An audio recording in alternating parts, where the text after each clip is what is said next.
In this video, we're going to show how our gable and rake wall framing assembly works in our BidPro Light Metal Framing plugin. Okay, the first thing we'll do is go to our estimating tab. We've already done a little bit of interior partition takeoff, so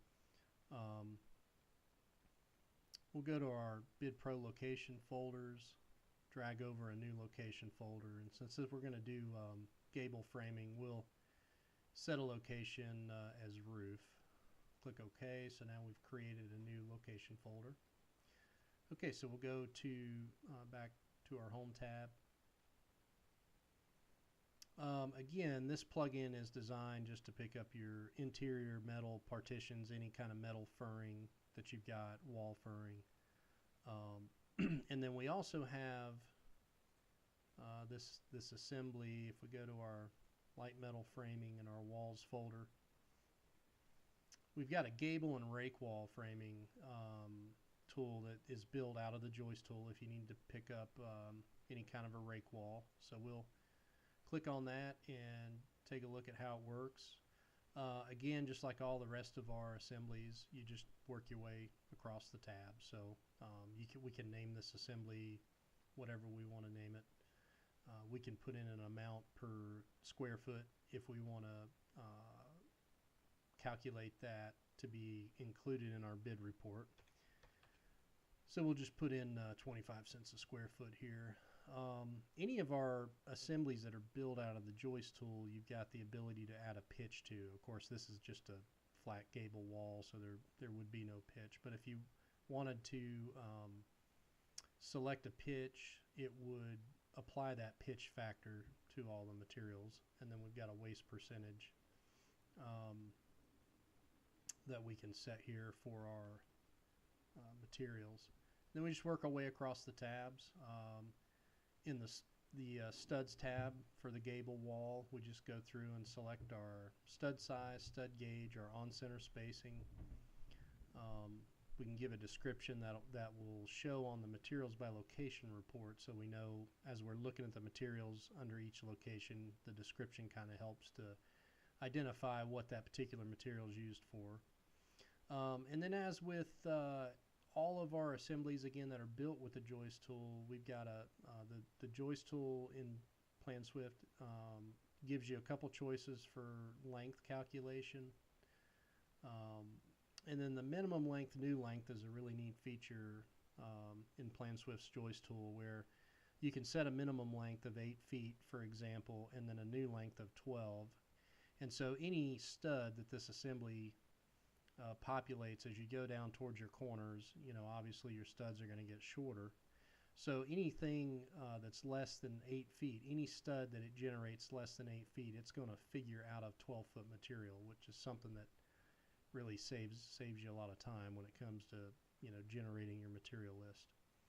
And then the next tab would be your perimeter track. So this tool will include your perimeter track all the way around the perimeter of the area that you take off. So we've got that set at 3 5/8 to match our studs. You can set your track length that you want to order out of, the gauge, and then a description there as well.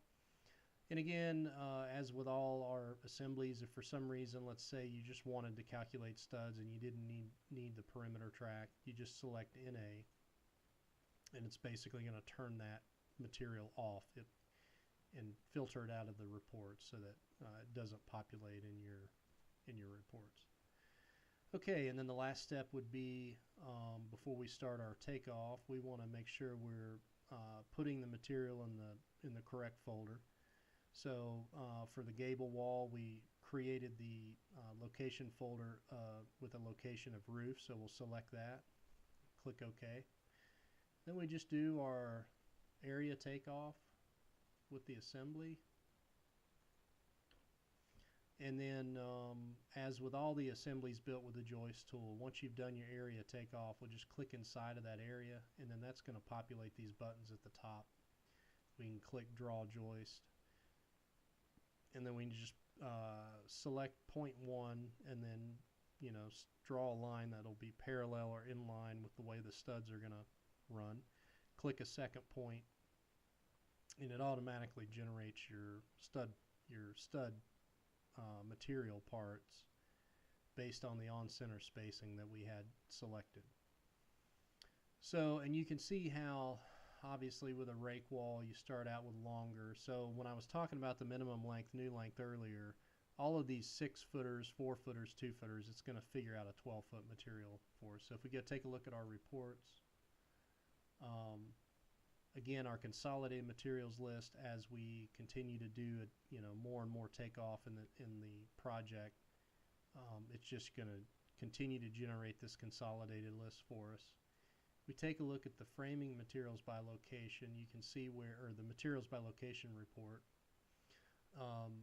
You can see where we did a little bit of takeoff for first level walls earlier. So the gable wall takeoff that we just did is under the location of roof. And so we can see with our gable wall studs how we have 8 footers, 10 footers, and 12 footers. So you can see that all those short studs were figured out of 12-foot material so that you don't have to do that conversion manually. And then we've got our wall track here. And then with our bid detail report, it's going to be organized by location as well, so that you can kind of keep it organized that way. And then again, you can see we didn't rename the assembly, but you could name it whatever you want, and that name is going to populate here on the bid report. And it's just calculated a bid amount based on that square footage price that we entered in the assembly. And again, with all of our reports, they will print directly to PDF or Excel. So all you got to do is export print to PDF, name it whatever you want to name it, click save.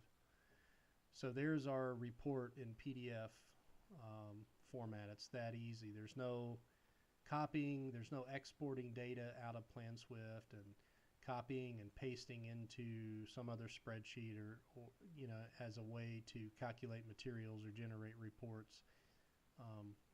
All of our reports can be printed directly out of PlanSwift.